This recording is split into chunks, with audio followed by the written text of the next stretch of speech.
सोचिए, कुरुक्षेत्र का मैदान, लाखों सैनिक, हजारों हाथी घोड़े और हवा में एक अजीब सी खामोशी।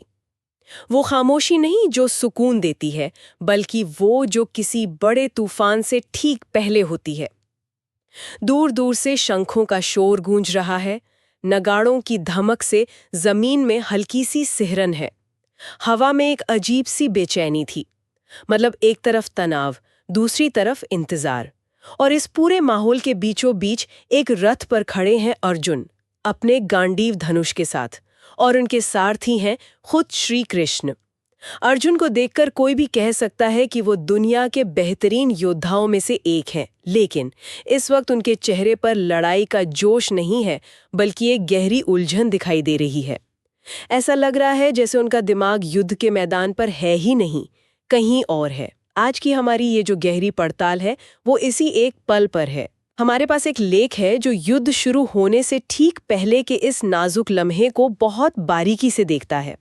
हमारा मकसद ये समझना है कि कैसे अर्जुन की एक सीधी सादी सी लगने वाली गुजारिश दुनिया के सबसे बड़े फलसफों में से एक, यानी गीता की वजह बन गई। हम परत दर परत ये समझेंगे कि उस एक पल में ऐसा क्या खास था, अर्जुन के मन में क्या चल रहा था, और उस छोटी सी गुजारिश का इतना बड़ा नतीजा कैसे निकला।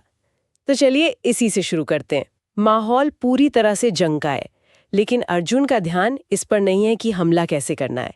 उनका ध्यान उन चेहरों पर है जो सामने वाली सेना में खड़े हैं, और इसी सोच में वो श्री कृष्ण से कुछ ऐसा कहते हैं जो उस वक्त किसी को भी अजीब लग सकता है। हाँ, और ये वाकई एक बहुत ही अजीब गुजारिश थी, खासकर युद्ध के उस माहौल में। वो श्री कृष्ण से कहते हैं कि रथ को दोनों सेनाओं के ठीक बीच में ले जाकर खड़ा कर दें। लेख में ये साफ लिखा है कि ये कोई जंग की चाल नहीं थे। मतलब उनका मकसद दुश्मन की कमजोरियों को भांपना या हमले की कोई नई तरकीब सोचना नहीं था। ये एक बहुत ही निजी, एक बहुत ही इंसानी ख्वाहिश थी। वो उन लोगों को करीब से देखना चाहते थे जो कौरवों की तरफ से लड़ने आए थे। एक मिनट, ये थोड़ा अजीब नहीं है? युद्ध शुरू होने ही वाला है और सेना का सबसे बड़ा योद्धा चाहता है कि रथ को ऐसी जगह ले जाया जाए जहां वो दोनों तरफ से हमलों की जद में आ सकता है, एक ऐसी जगह जिसे नो मैन्स लैंड कहते हैं। क्या ये एक योद्धा के लिहाज से मतलब लापरवाही नहीं थी? बिल्कुल। सामरिक नजरिए से देखें तो ये फैसला बहुत खतरनाक था। लेकिन यहीं से हमें अर्जुन के दिमाग में चल रही उथल-पुथल का पहला इशारा मिलता है। वो एक योद्धा की तरह नहीं, बल्कि एक इंसान की तरह सोच रहे थे।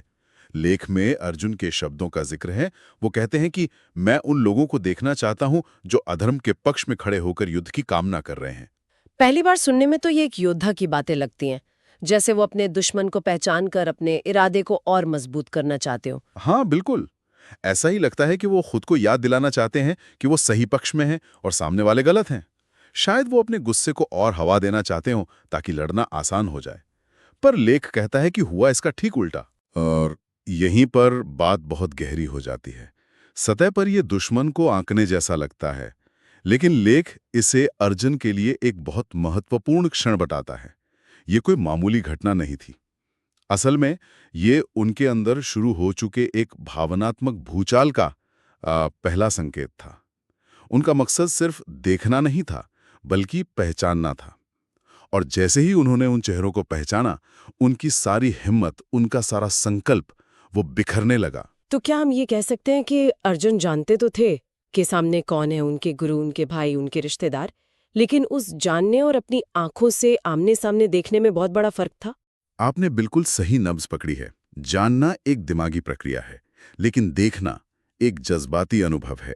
वो जानते थे कि पितामह भीष्म सामने हैं, वो जानते थे कि गुरु द्रोण सामने हैं, लेकिन जब श्री कृष्ण रथ को बीच में ले गए और उन्होंने अपनी आंखों से उन चेहरों को देखा, जिन चेहरों को देखकर वो बड़े हुए थे, जिनसे उन्होंने प्यार करना सीखा था, तो ज्ञान और अनुभव का फर्क उनके सामने खड़ा हो गया। लेखक इसे करुणा और मन में उठ रहे विचारों का पहला संकेत कहता है। इसका मतलब है कि असली लड़ाई मैदान पर तलवारों से शुरू होने से पहले अर्जुन के मन में शुरू हो चुकी थी। बिल्कुल। और इस पूरी स्थिति में श्री कृष्ण का किरदार बहुत दिलचस्प है। वो तो सब जानते थे।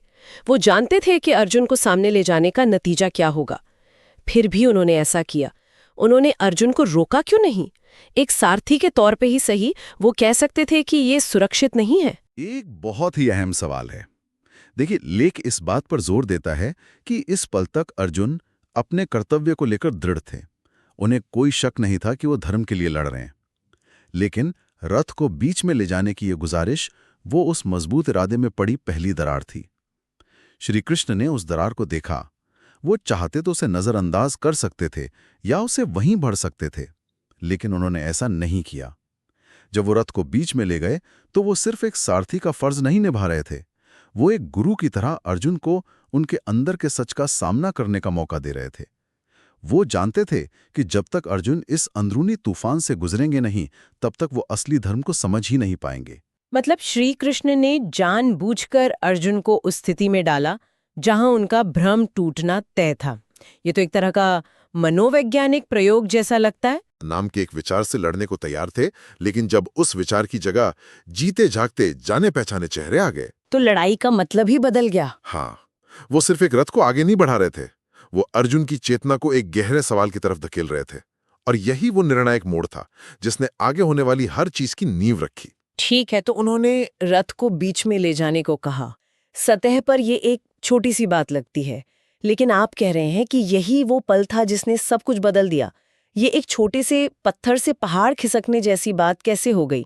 मतलब गीता जैसा गहरा ज्ञान जो आज भी लोगों को रास्ता दिखाता है, वो इस एक छोटी सी घटना से कैसे जुड़ा है? अगर हम पूरी तस्वीर को देखें जी तो लेख इस जुड़ाव को बहुत साफ तरीके से दिखाता है। जी लेख कहता है कि यही वो पल था जहां से अर्जुन के अंतर्मन का संघर्ष शुरू हुआ। जी जब उन्होंने अपने गुरु द्रोणाचार्य, पितामह भीष्म और अपने भाइयों को सामने खड़ा देखा तो वो पूरी तरह से टूट गए। जी उनका गांडीव हाथ से फिसलने लगा, उनका शरीर कांपने लगा और वो रथ में ही बैठ गए। उन्होंने लड़ने से साफ इनकार कर दिया। उनका यही मोह, यही दुख, कर्तव्य और प्यार के बीच का यही टकराव श्री कृष्ण के उपदेशों की वजह बनता है। तो अगर अर्जुन ये गुजारिश न करते तो क्या होता? क्या तब गीता का उपदेश नहीं होता? ये सोचना बहुत दिलचस्प है। अगर वो दूर से ही लड़ते रहते तो शायद वो सामने वाली सेना को सिर्फ दुश्मन के तौर पर देखते, अपने रिश्तेदारों के तौर पर नहीं। उनका दिल इतना नहीं टूटता, उनके मन में वो गहरे सवाल नहीं उठते कि मैं क्यों लड़ूं, इस जीत का फायदा क्या है, धर्म क्या है। और जब तक शिष्य के मन में गहरे सवाल नहीं उठते, तब तक गुरु अपना सबसे बड़ा ज्ञान नहीं देता। अच्छा, इसीलिए लेख इस पल को गीता के महान उपदेश का आधार कहता है। ये वो जमीन है जिस पर ज्ञान की पूरी इमारत खड़ी की गई। अर्जुन का दुख और भ्रम उस उपजाऊ मिट्टी की तरह था जिसमें गीता के ज्ञान का बीज बोया गया। ये तो कमाल की बात है। मतलब एक योद्धा की करुणा का एक पल, अपनों को देखने की एक छोटी सी इच्छा इतिहास की धारा को ही बदल देती है ना। ये कहानी फिर सिर्फ एक युद्ध की नहीं रह जाती, बल्कि हर उस इंसान की कहानी बन जाती है जो कभी ना कभी जिंदगी में कर्तव्य और भावनाओं के बीच फंस जाता है। ये कुछ वैसा ही है जैसे कोई सर्जन ऑपरेशन से ठीक पहले यह महसूस करे कि मेज पर लेटा मरीज उसका कोई अपना है। उस एक पल में पेशेवर कर्तव्य और व्यक्तिगत भावना का टकराव हो जाता है। बिल्कुल सही मिसाल दी आपने। लेख इस पल को सिर्फ गीता का आधार ही नहीं, बल्कि मानव जीवन को दिशा देने वाली शिक्षा का स्रोत भी कहता है। इसका मतलब यह है कि अर्जुन का वो निजी संघर्ष एक सार्वभौमिक अनुभव बन गया। उनके सवाल सिर्फ उनके नहीं रहे, वो हर उस इंसान के सवाल बन गए जो जिंदगी में कभी ना कभी ऐसे दौराहे पर खड़ा होता है जहां सही और गलत की पहचान मुश्किल हो जाती है। इसीलिए करुणा और जिज्ञासा से भरा हुआ एक छोटा सा पल एक ऐसे फलसफे का बीज बन गया जो आज भी करोड़ों लोगों को रास्ता दिखा रहा है। इससे ये भी समझ आता है कि अर्जुन को ही क्यों चुना गया। शायद भीम जैसे योद्धा के मन में ऐसे सवाल आते ही नहीं। वो ज्यादा सीधे सपाट तरीके से सोचते, सामने दुश्मन है तो उसे खत्म करना है। लेकिन अर्जुन ज्यादा संवेदनशील थे, ज्यादा विचार करने वाले थे। क्या इसीलिए ये अनुभव उनके हिस्से आया? बहुत अच्छा मुद्दा उठाया आपने। अर्जुन का चरित्र ही नहीं, मैं कहूंगा कि उनका व्यक्तित्व ही उन्हें इस अनुभव के लिए सही पात्र बनाता है। वो सिर्फ एक योद्धा नहीं है, वो एक विचारक भी है। उनमें वो गहराई और संवेदनशीलता है जो उन्हें इस नैतिक दुविधा को महसूस करने देती है। भीष्म और द्रोण जैसे बड़े योद्धा भी तो थे, लेकिन वो अपनी अपनी मजबूरियों और वचनों में बंधे थे। उन्होंने व्यवस्था पर सवाल नहीं उठाया। अर्जुन ने उठाया। हाँ, उन्होंने युद्ध की जरूरत पर ही सवाल खड़ा कर दिया। और जब कोई पूरी व्यवस्था पर सवाल उठाता है, तभी एक नए दर्शन का जन्म होता है। तो हाँ, अर्जुन का व्यक्तित्व ही इस घटना के केंद्र में है। तो जब हम आज के चर्चा को समेटते हैं तो ये साफ है कि युद्ध के मैदान पर एक योद्धा की छोटी सी इच्छा ने एक बहुत बड़े नैतिक और दार्शनिक संघर्ष को जन्म दिया। अर्जुन का अपने दुश्मनों के चेहरे देखने का इरादा सिर्फ एक सैन्य कार्यवाही नहीं थी, बल्कि ये उस महान बातचीत की शुरुआत थी जिसे आज हम गीता कहते हैं। सही कहा। ये पल हमें सिखाता है कि इतिहास के बड़े बड़े मोड़ अक्सर बहुत छोटे, बहुत निजी और जज्बाती पलों पर टिके होते हैं। एक सवाल, आत्ममंथन का एक लम्हा सब कुछ बदल सकता है। ये उस चिंगारी की तरह है जो ज्ञान के एक विशाल जंगल में आग लगा सकती है। अर्जुन का रथ का आगे बढ़ना सिर्फ कुछ गज की भौतिक दूरी तय करना नहीं था, ये चेतना की एक बहुत लंबी यात्रा की शुरुआत थी। वाकई, और इससे हमारे सुनने वालों के लिए सोचने के लिए एक बहुत दिलचस्प सवाल भी खड़ा होता है। हाँ, एक सवाल जो आज भी उतना ही प्रासंगिक है। लेख कहता है कि अर्जुन ये देखना चाहते थे कि कौन अधर्म के पक्ष में खड़ा है। उनका इरादा साफ था, लेकिन क्या होता है जब आप अपने दुश्मन का चेहरा देखते हैं और महसूस करते हैं कि वो आपके अपने ही लोग हैं? क्या किसी विरोधी में इंसानियत देखने से, उनके साथ अपने रिश्ते को याद करने से लड़ने का इरादा और मजबूत होता है, या फिर ये उस लड़ाई की नींव पर ही सवाल खड़े कर देता है? और अगर ऐसा होता है तो क्या सही है अपने कर्तव्य पर टिके रहना या अपनी भावनाओं की सुनना?